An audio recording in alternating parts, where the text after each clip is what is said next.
This is the early edition, a curated weekday guide to major news and developments over the past 24 hours, curated by Lizzie Jennings and read by an automated voice. Published January 21st, 2026, on Just Security, an essential resource for those shaping a just and secure world. Greenland.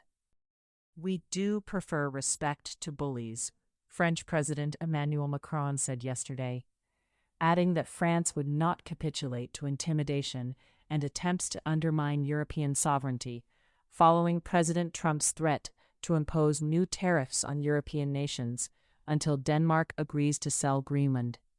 France is one of 8 nations that have been threatened with an additional 10% tariff on exports to the United States, beginning on February 1st. Pranav Bhaskar reports for the New York Times. European Commission President Ursula von der Leyen yesterday called for permanent independence from the United States, framing Trump's hostility toward allies as a rupture on the scale of the 1971 Nixon shock. Also speaking at the World Economic Forum, Canadian Prime Minister Mark Carney said, "Let me be clear, we are in the midst of a rupture, not a transition." Trump is set to arrive at Davos today and plans to meet with NATO Secretary General Mark Rutte and others to discuss Greenland.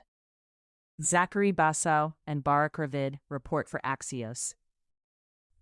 The Pentagon has not been directed to plan for an invasion of Greenland, despite Trump repeatedly raising the possibility of using U.S. military force to seize it from Denmark, U.S. officials said yesterday. Eric Schmidt reports for the New York Times. Minnesota. Federal prosecutors yesterday issued subpoenas to at least 5 Democratic officials in Minnesota, including Governor Tim Walz, Democrat, Minnesota, Minneapolis Mayor Jacob Frey, and St. Paul Mayor Cowley Herr. The subpoenas sought documents related to their policies on immigration enforcement efforts in the state. 2 Minnesota prosecutors, Keith Ellison, the state attorney general, and Mary Moriarty, the Hennepin County attorney, were also sent similar subpoenas. Alan Feuer, Glenn Thrush, and Devlin Barrett report for the New York Times. Federal immigration agents on Sunday detained U.S. citizen Chong Lee Scott Tao, having bashed his door down, entered his home without a warrant, and pulled him out onto the street, in his underwear, in sub-freezing conditions, according to his family and a video reviewed by AP News. Agents eventually realized that he was a U.S. citizen with no criminal record, Tao said, and an hour or 2 later, they brought him back to his house. The Homeland Security Department described the ICE operation at Tao's home as a targeted operation seeking 2 convicted sex offenders. Mark Bruley, police chief of Minneapolis suburb Brooklyn Park, said yesterday that ICE agents were violating U.S. citizens' civil rights, including those of off-duty police officers. Bruley added that all the off-duty police officers who had been targeted by ICE were people of color. Dewana Witt, sheriff of Hennepin County, said that people were being stopped, questioned, and harassed solely because of the color of their skin. Francis Vinal reports for The Washington Post. Israel-Hamas war, ceasefire. Amidst international controversy surrounding Trump's invitees to join his Board of Peace, Israeli Prime Minister Benjamin Netanyahu today announced that he had accepted Trump's invitation. The UAE yesterday also publicly committed to join, while Turkish President Tayyip Erdogan said Turkey would decide soon. Hungary is the only European country that has agreed to join so far. Gregory Svirnovsky reports for Politico. Trevor Honeycutt, Kanishka Singh, and Tuvan Gumrukchu report for Reuters. Nayera Abdallah reports for Reuters. Zachary Basow and Barak Ravid report for Axios. Several European countries are considering whether to stop sending personnel to the U.S.-led Civil Military Coordination Center, established in southern Israel in October, 8 diplomats said. The diplomats added that the CMCC has failed to increase aid flows to Gaza or achieve political change. One Western diplomat described the center as directionless, while another said, Everybody thinks it's a disaster, but there is no alternative. Alexander Cornwell reports for Reuters. Israeli forces ordered dozens of Palestinian families in southern Gaza to leave their homes in the first known forced evacuation since the October ceasefire, residents of Bani Suhaila and Hamas said yesterday, adding that the Israeli military was expanding the area it controls. The residents said leaflets were dropped on Monday, saying, "Urgent message. The area is under IDF control. You must evacuate immediately." Israel confirmed the leaflet drops, but said they were aimed at warning Palestinians not to cross the armistice line with Hamas. Nidal al-Maghrabi reports for Reuters. Iran. Trump is still pressing aides for what he calls decisive military options against Iran, after pulling back from strikes last week, according to U.S. officials. Trump's phrasing has spurred aides at the Pentagon and White House to consider some options that would seek to push the regime out of power, while also considering less severe options, such as targeting Islamic Revolutionary Guard Corps facilities. Alexander Ward, Michael R. Gordon, and Shelby Holliday report for The Wall Street Journal. Iranian Foreign Minister Abbas Araghchi said today that the Islamic Republic will be firing back with everything we have if we come under renewed attack. John Gambrell reports for AP News. Syria. Guards from the Kurdish-led Syrian Democratic Forces yesterday withdrew from a camp in northeast Syria housing thousands of people linked to the Islamic State, which the Syrian military said allowed detainees to escape. The SDF confirmed that its guards had withdrawn, but did not say whether any detainees had escaped. The SDF said on social media it had redeployed from the Al-Hol camp to nearby cities, blaming international indifference for the withdrawal. Gaith Al-Sayed and Abi Sewell report for AP News. Charlene Gubash and Amar Sheikh Omar report for NBC News. The Syrian military yesterday evening announced a new 4-day ceasefire with the SDF. The SDF confirmed the deal and said it will not initiate any military action unless our forces are subjected to attacks.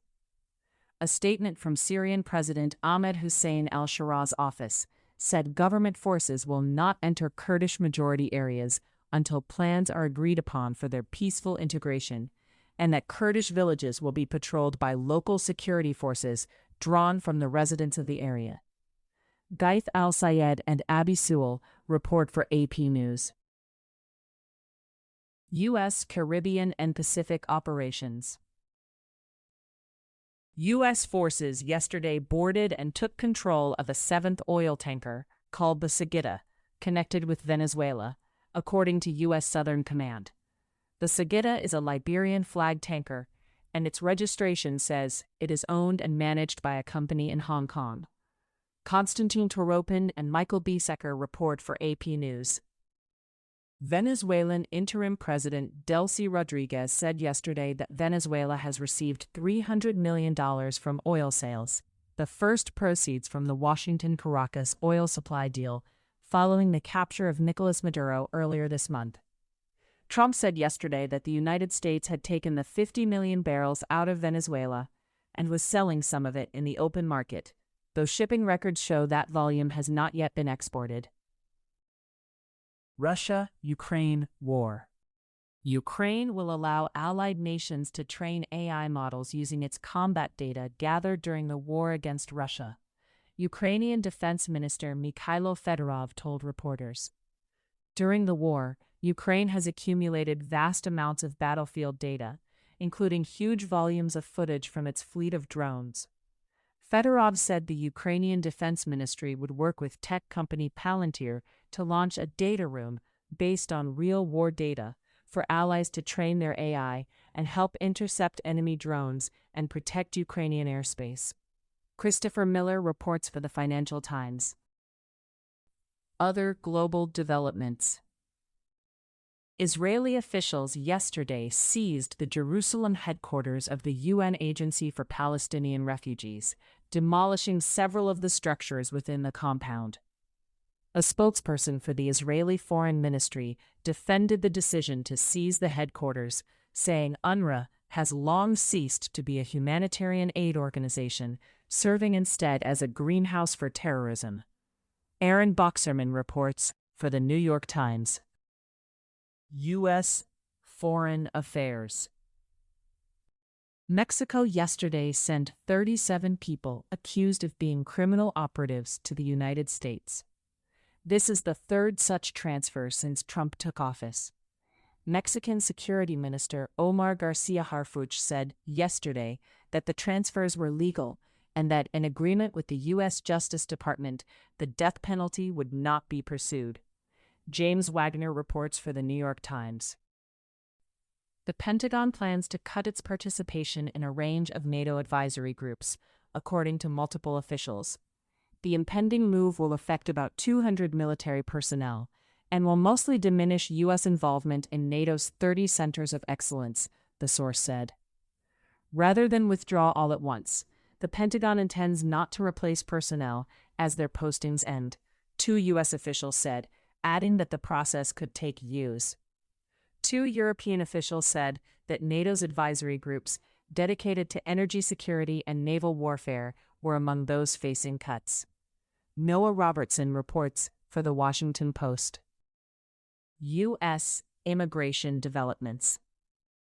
The family of Geraldo Lunas Campos, a Cuban immigrant who died in ICE custody at a detention facility in El Paso, alleges that he was choked to death by guards and is seeking to block the deportation of two detainees who they say witnessed the incident, according to a court filing yesterday. Federal officials dispute the claim, saying Lunas Campos died by suicide after resisting staff. Pooja Salhotra reports for the New York Times. U.S. Domestic Developments. Lindsay Halligan has left the U.S. Attorney's Office in the Eastern District of Virginia. Attorney General Pam Bondi announced late yesterday. Devlin Barrett and Glenn Frush report for the New York Times. Representative James R. Comer, Republican, Kentucky, yesterday rejected proposed terms from former President Bill Clinton's legal team for testimony in the House Oversight Committee's Jeffrey Epstein investigation. Comer said the committee would proceed today with a vote to hold Bill and Hillary Clinton in contempt of Congress over their refusal to comply with subpoenas. Annie Carney reports for the New York Times. Trump administration actions. The Justice Department yesterday disclosed that two Department of Government Efficiency employees at the Social Security Administration may have improperly accessed and shared sensitive Social Security data. The SSA referred both DOJ employees for potential violations of the Hatch Act, which bars government employees from using their official positions for political purposes. Kyle Cheney reports for Politico. In case you missed it, yesterday on Just Security. Using an unmarked aircraft to attack an alleged drug boat. Is it perfidy? By Michael Schmidt. The EU discovers emergency powers, Russian assets edition, by Elena Chachko and Katerina Linos. Thank you for listening to Just Security's early edition today, January 21st, 2026. If you enjoy listening, Just Security's analytic articles are also available in audio form on the justsecurity.org website. To stay up to date on Just Security's analysis of law, policy, and current events, go to justsecurity.org, subscribe to Just Security on Substack, and follow us on LinkedIn, Blue Sky, Facebook, Instagram, and Threads.